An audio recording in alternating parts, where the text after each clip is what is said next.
to my praline and parsnip cake, adding a natural sweetness and a subtle nuttiness. I'm going to top and tail my parsnips, peel off the tough skin. Finely grating the parsnips, help them dissolve into the cake batter. I'm going to mix together my dry ingredients. Now I'm using wholemeal flour.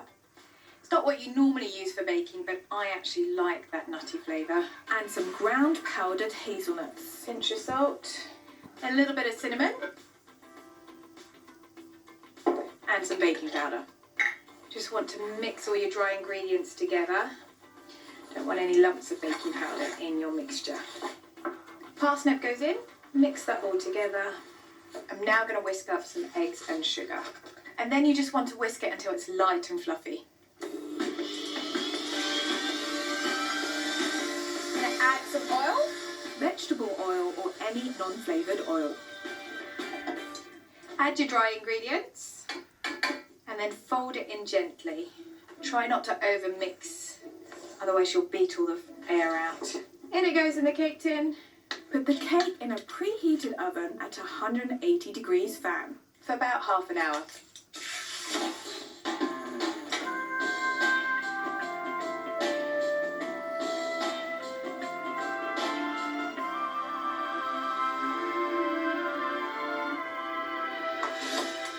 You know the cake is done when you can gently press it and it bounces back. Cake looks perfect. While the cake cools, I'm going to make my praline. You want to make sure your hazelnuts are blanched without the skin, because the skin will add a bitterness to your praline otherwise. They're toasting up nicely. You can see they're getting a little bit of colour and they're releasing the lovely oils. It smells good too. I'm going to put them on a tray to cool down. For the caramel, you need some caster sugar and then sprinkle it into the pan in an even layer. The easiest way to make caramel is to do it in a light coloured pan because you can see the colour of the sugar. When you're making caramel, there are two important things.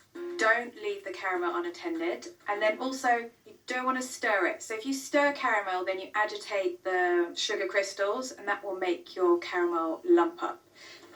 Right, I'm going to turn it off the heat now because it will continue to cook. Pop in your hazelnuts and work quickly here because the caramel cools down really quickly. While this is cooling, I'm going to make a simple cream cheese frosting. Soft butter, sugar and cream cheese.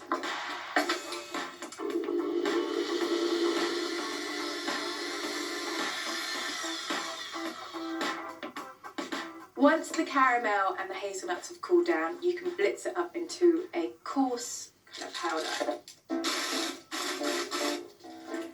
I quite like it when it's kind of a mixture of textures. Time to assemble the cake. I'm going to cut the cake in half. Tiny bit of icing on the bottom of the plate just to stick the cake down.